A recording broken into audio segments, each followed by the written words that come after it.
Chapter है आपका life process. तो इसमें कंटेंट क्या क्या पढ़ना है आपको पहले वो देख लेते हैं।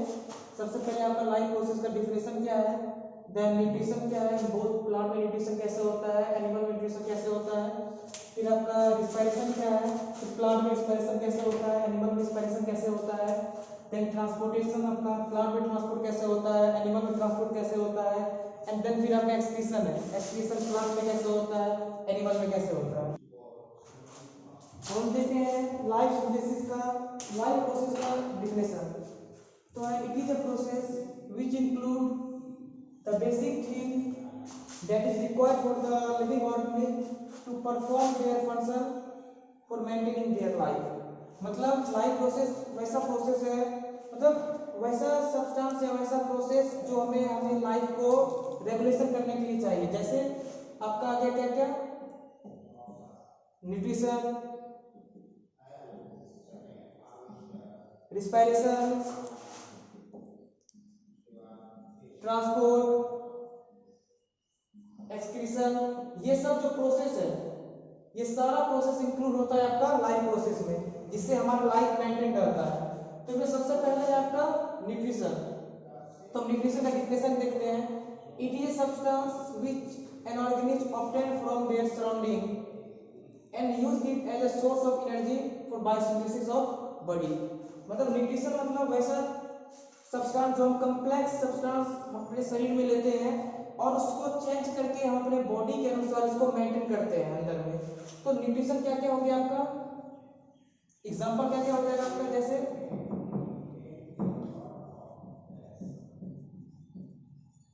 कार्बोहाइड्रेट, फैट,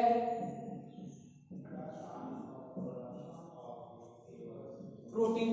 तो एग्जांपल देखते हैं, जैसे स्टार्च है आपका, एक स्टार्च देख लेते हैं। तो स्टार्च का डाइजेशन आपका कहां पे होता है, सलाइवा पे होता है, तो वो भी एक टाइप का न्यूट्रिशन है। और जैसे प्रोटीन हो गया, प्रोटीन का डाइजेशन कहां पे होता है आपका, स्टमक पे होता है, वो भी एक टाइप का न्यूट्रिशन है, तो हम फूड के थ्रू लेते हैं। अब नेक्स्ट देखते हैं हम लोग आगे, ठीक है। तो हम देखते हैं मोड ऑफ न्यूट्रिशन। तो मोड ऑफ न्यूट्रिशन क्या क्या है आपका, ऑटोट्रॉपिक, हेटरोट्रॉपिक। तो ऑटोट्रॉपिक मतलब वैसा ऑर्गेनिज्म जो खुद से खाना बनाए, उसका एग्जांपल क्या हो गया आपका, जैसे हो गया ग्रीन प्लांट। अब नेक्स्ट चलते हैं हेटरोट्रॉपिक में। तो हेटरोट्रॉपिक क्या है, जो खुद से खाना नहीं बनाते, जो दूसरे ऑर्गेनिज्म पे डिपेंड रहता है। तो हेटरोट्रॉपिक तीन टाइप्स का है। सबसे पहला आपका है सेप्रोट्रॉपिक। सेप्रोट्रॉपिक मतलब रॉटेन मटेरियल, मतलब वैसा ऑर्गेनिज्म जो सड़े गले पदार्थ पर डिपेंड करे, उसे कहते हैं सेप्रोट्रॉपिक। इसका एग्जांपल क्या हो गया आपका, फंगस या मशरूम। अब आप आ जाते हैं पैरासाइटिक। पैरासाइटिक मतलब होता है वैसा ऑर्गेनिज्म जो दूसरे पे डिपेंड हो और उसको खाए, या तो वो लिविंग होना चाहिए, वो डेड नहीं होना चाहिए। जैसे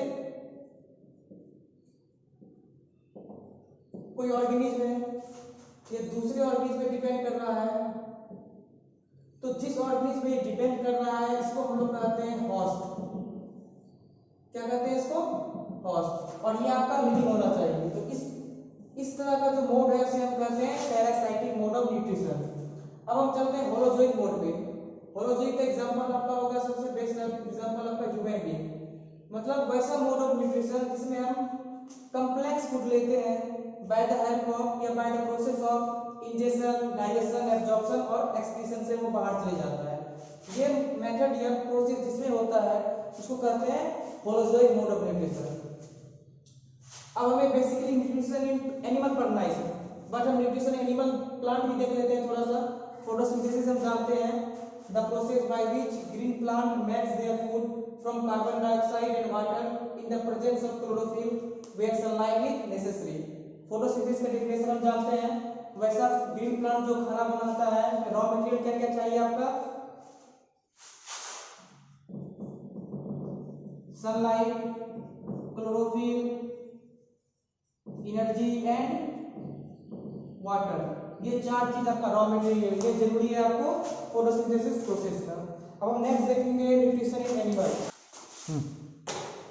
अब हम देख रहे हैं nutrition in animal. Nutrition in plant हम देख चुके हैं, अब न्यूट्रिशन इन एनिमल देखते हैं। तो हमें जूनियर क्लास में पढ़ चुके हैं एनिमल में हार्बीवोरस होता है आपका, कार्निवोरस होता है और ऑम्निवोरस होता है।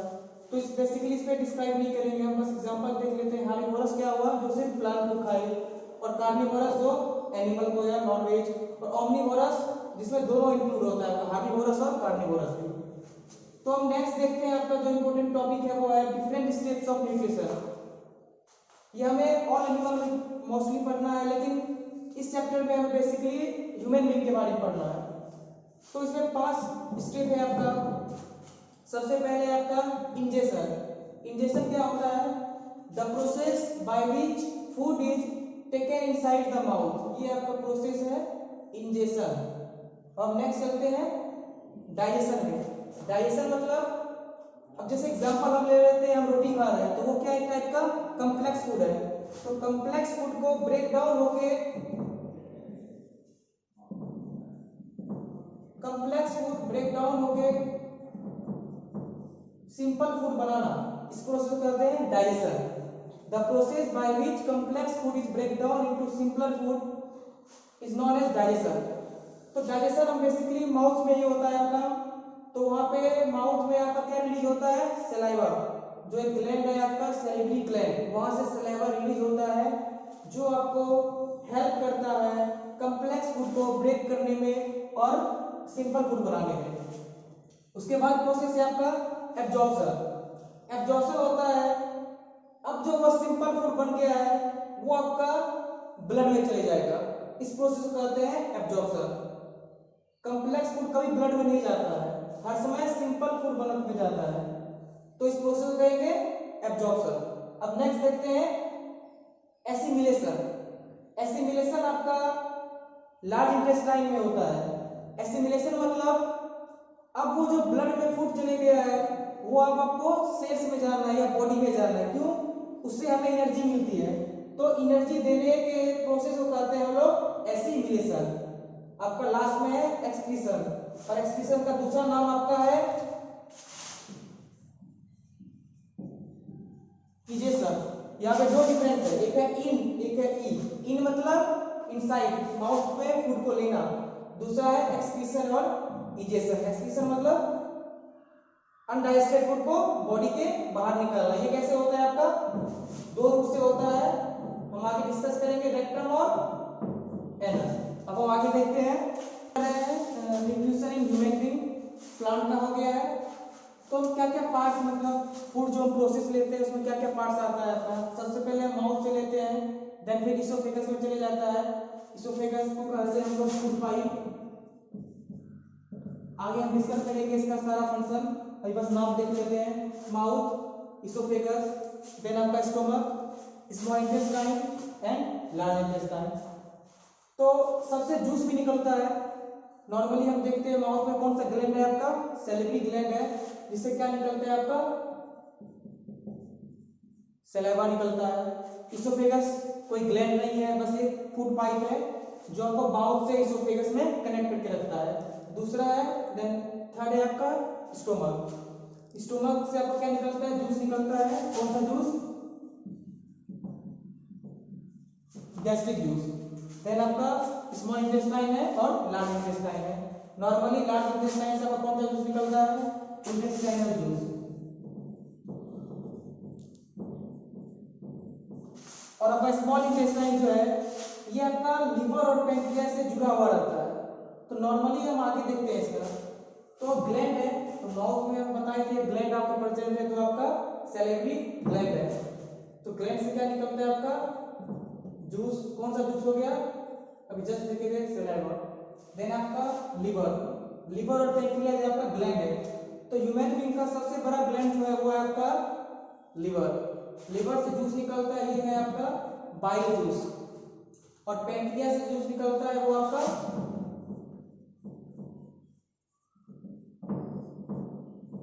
पैंक्रियाटिक जूस है।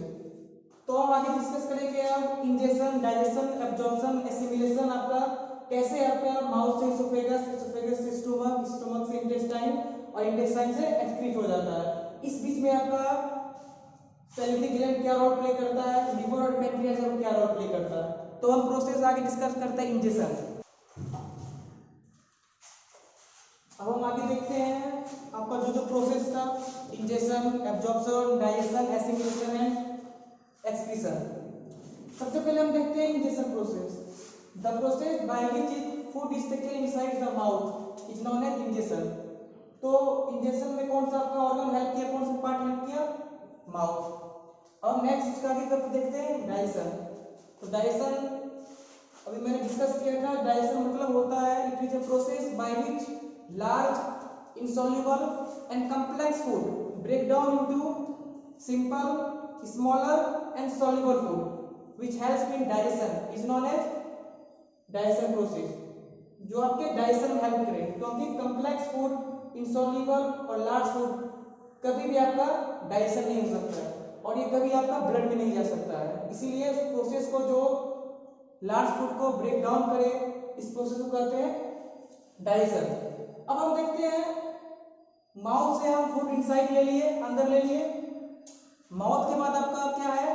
इसोफेगस, एक ट्यूब है आपका जो माउथ से स्टोमक तक कनेक्ट करके रखता है, उस ट्यूब को कहते हैं इसोफेगस।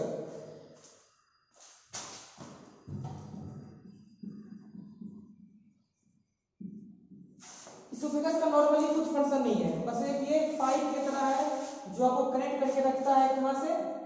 माउथ से लेके स्टोमक तक। बेसिकली इसोफेगस में एक मूवमेंट होता है जिसका नाम है पेरिस्टाल्टिक मूवमेंट, जो आपका डाइजेस्टेड फूड को ऊपर से नीचे तक भेजता है, या हम जो फूड लेते हैं उसको माउथ से स्टोमक तक भेजता है। इसमें एक मूवमेंट होता है जो आपका है पेरिस्टाल्टिक मूवमेंट। तो इसोफेगस हमें क्या करता है? It connect the mouth and stomach. अब हम देख रहे हैं इसमें स्टोमक आ गया और इसके बाद का कौन सा ऑर्गन है आपका? Small intestine. मतलब स्मॉल इंटेस्टाइन तक आपका डाइजेशन कंप्लीट हो जाता है। कंप्लीट डाइजेशन आपका स्मॉल इंटेस्टाइन में होता है। तो आपका इंजेक्शन प्रोसेस कहां पे होता है? आपका माउथ में। तो माउथ में ग्लैंड प्रेजेंट है आपका, अभी हमने जस्ट डिस्कस किया था, वो है सैलिवरी ग्लैंड। तो सैलिवरी ग्लैंड क्या सेक्रेट करता है? जूस निकलता है, इसका नाम क्या है? सलाइवा। तो कॉम्प्लेक्स फूड जो हम लोग लेते हैं उसमें कुछ कंस्टिट्यूएंट रहता है, वो आपका डाइजेशन होता है। तो सलाइवा आपका स्टार्च का डाइजेशन करता है। तो स्टार्च जिस फूड में होता है उसका डाइजेशन आपका सैलिवरी ग्लैंड करता है। तो अब स्टार्च का डाइजेशन हो गया। अब खाना कहां जाएगा आपका? इसोफेगस के थ्रू स्टोमक में गया। और इसोफेगस का फंक्शन क्या है? एक मूवमेंट होता है, इसका नाम है पेरिस्टाल्टिक मूवमेंट। तो पेरिस्टाल्टिक मूवमेंट के थ्रू वो स्टोमक में चला गया। तो स्टोमक का बेसिकली फंक्शन है स्टोरिंग करने का, और पार्शियली फूड का डाइजेशन भी होता है उसमें। अभी हम आगे स्टोमक डिस्कस करेंगे। तो स्टोमक से आपका जूस सेक्रेट होता है जिसका नाम है HCl, हाइड्रोक्लोरिक एसिड, और एक एंजाइम भी सेक्रेट होता है जो है आपका पेप्सिन। अब हम इसके आगे डिस्कस करते हैं स्टोमक का। तो हम इसोफेगस देख लिए, अब हम आते हैं स्टोमक पे। तो सबसे पहले स्टोमक का स्ट्रक्चर देख लेते हैं कि आपका जे शेप का होता है, ठीक है। तो यदि एक जूस सेक्रेट करता है, इसका नाम है आपका गैस्ट्रिक जूस। तो गैस्ट्रिक जूस का कंटेंट क्या क्या है आपका? HCl रहता है, हाइड्रोक्लोरिक एसिड, देन एंजाइम रहता है पेप्सिन, और एक और रहता है आपका म्यूकस। अब हम पहले HCl का फंक्शन देख लेते हैं। तो हम लोग नॉर्मली जानते हैं ये एसिड आपका क्या करता है? आपका बैक्टीरिया, वायरस या कोई माइक्रो ऑर्गेनिज्म को किल करने में हेल्प करता है। तो HCl का सेम फंक्शन है आपका बॉडी में भी। अगर फूड के थ्रू कोई भी बैक्टीरिया या कोई भी ऐसा सब्सटेंस जो बॉडी को जरूरी नहीं है, अगर वैसा चीज इसोफेगस के थ्रू आपके स्टोमक में आ रहा है तो उसको वो किल करता है, ठीक है। और ये पेप्सिन, तो इससे पहले हम देखते हैं सैलिवरी ग्लैंड से आपका सलाइवा सेक्रेट होता है जो आपका स्टार्च का डाइजेशन करता है। तो ये पेप्सिन जो है ये आपका प्रोटीन का डाइजेशन करता है। तो हम स्टार्च और प्रोटीन का डाइजेशन कंप्लीट हो गया आपका अब हम म्यूकस देखते हैं, म्यूकस का फंक्शन क्या है। तो सबसे पहले हम डायग्राम पे देखते हैं, ये आपका जे शेप का है, यहाँ पे स्टोमक, ये है आपका इसोफेगस, इसमें मूवमेंट हो रहा है आपका, वो है आपका पेरिस्टाल्टिक मूवमेंट। अब हम देखते हैं जैसे ही खाना इधर आया तो आपका गैस्ट्रिक, इसमें कंटेंट क्या है आपका HCl। तो नॉर्मली एसिड आपका जिस बॉडी पार्ट पे जाएगा या भी हाथ पे गिराते हैं तो उसको जला सकता है, तो ये स्टोमक को भी इरोज कर सकता है, मतलब इसके लेयर को खत्म कर सकता है। इसी से बचने के लिए आपका एक मेम्ब्रेन टाइप का, लेयर टाइप का स्ट्रक्चर प्रेजेंट रहता है अंदर में म्यूकस के अंदर, जिसका नाम है आपका, सॉरी लेयर के अंदर म्यूकस। ये म्यूकोसा आपका प्रोटेक्ट करके रखता है स्टोमक के इंटरनल लेयर को, किससे, एसिड से। अगर म्यूकस आपका सेक्रेशन कम होने लगे या बाय द वे HCl का सेक्रेशन ज्यादा होने लगे तो आपको अल्सरेशन हो जाता है और स्टोमक के लेयर का इरोजन होने लगता है, मतलब वो लेयर धीरे धीरे आपका खत्म हो जाता है अगर HCl का सेक्रेशन ज्यादा हो जाए। इसीलिए HCl का तो एक फंक्शन आपका है माइक्रो ऑर्गेनिज्म या बैक्टीरिया को किल करने के, और दूसरा म्यूकस का फंक्शन आपका क्या है, HCl से स्टोमक के लेयर को बचाने में। तो हम देख लिए स्टोमक से जूस सेक्रेट होता है, स्टोमक में पेप्टिक प्रोटीन का डाइजेशन होता है। अब हम नेक्स्ट देखते हैं, अब आपका आगे चलते हैं हम, स्टोमक कंप्लीट हो गया, अब आगे आपका स्मॉल इंटेस्टाइन। तो स्मॉल इंटेस्टाइन जैसे कि अभी जस्ट डिस्कस किए थे, स्मॉल इंटेस्टाइन आपका लिवर और पेनक्रियास से जुड़ा हुआ है। तो ये तो जूस आपका निकलता है इंटेस्टाइनल जूस, लेकिन बेसिकली हम ये जानते हैं जैसे ये आपका स्मॉल इंटेस्टाइन है, तो स्मॉल इंटेस्टाइन आपका लिवर और पेनक्रियास के सेक्रेशन को लेता है। तो अब लिवर और पेनक्रियास को पहले डिस्कस कर लेते हैं। सबसे पहले आपका लिवर, तो लिवर से भी जूस निकलता है क्योंकि एक आपका ग्लैंड है, तो इससे जो जूस निकलता है वो है आपका बाइल जूस। तो बाइल जूस आपका क्या है, अल्कलीन है। क्यों, ये हम देखते हैं। अभी तक तो फूड आपका स्टोमक में था, वो आपका एसिडिक था। अब वो एसिडिक फूड आपका, एसिडिक डाइजेस्टिव सब्सटेंस जब आपका लिवर में आता है या इंटेस्टाइन में आता है, वो आपका अल्कलीन में चेंज हो जाता है। कि बाइल जूस का दो फंक्शन है आपका। सबसे पहला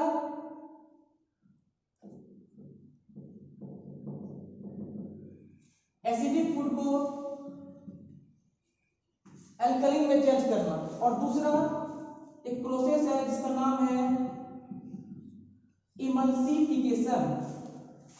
इमल्सिफिकेशन बेसिकली इसका डिफिनेशन होता है कॉम्प्लेक्स फैट जो होता है, फैट सब्सटेंस जो होता है वो ब्रेक डाउन होकर सिंपल फैट में टूट जाता है, इस प्रोसेस को कहते हैं इमल्सिफिकेशन।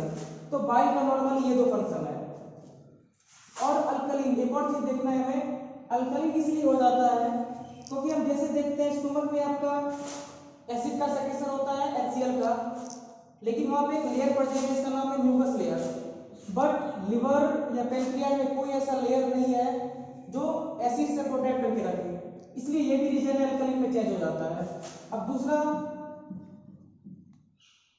पेनक्रियास, पेनक्रियास से क्या निकलता है, पेनक्रियाटिक जूस। अब हम देखते हैं यहाँ पे लिवर से निकला आपका बाइल जूस और पेनक्रियास से निकला पेनक्रियाटिक जूस। ये दोनों जूस नॉर्मली आपका इंटेस्टाइन से होते हुए नीचे जाता है। ये जो आपका बाइल है ये आपका स्टोर होता है, ये देखो सेक्रेशन होता है आपका लिवर से, लेकिन ये स्टोर होता है आपका गॉल ब्लैडर में स्टोर होता है। ये चीज देखना है हमें, बाइल का सेक्रेशन आपका लिवर से होता है लेकिन स्टोरेज इसका गॉल ब्लैडर में होता है। तो ये आपका नॉर्मली इंटेस्टिनल जूस जो आपका पैनक्रियाटिक जूस, और इंटेस्टाइन में आपका एंजाइम प्रेजेंट है एमाइलेज, ट्रैप्सिन। तो नॉर्मली ये सब प्रेजेंट है। तो आपका डाइजेशन कंप्लीट हो गया। एक चीज हम देख लेते हैं, डाइजेशन आपका कंप्लीट डाइजेशन आपका स्मॉल इंटेस्टाइन में हो रहा है।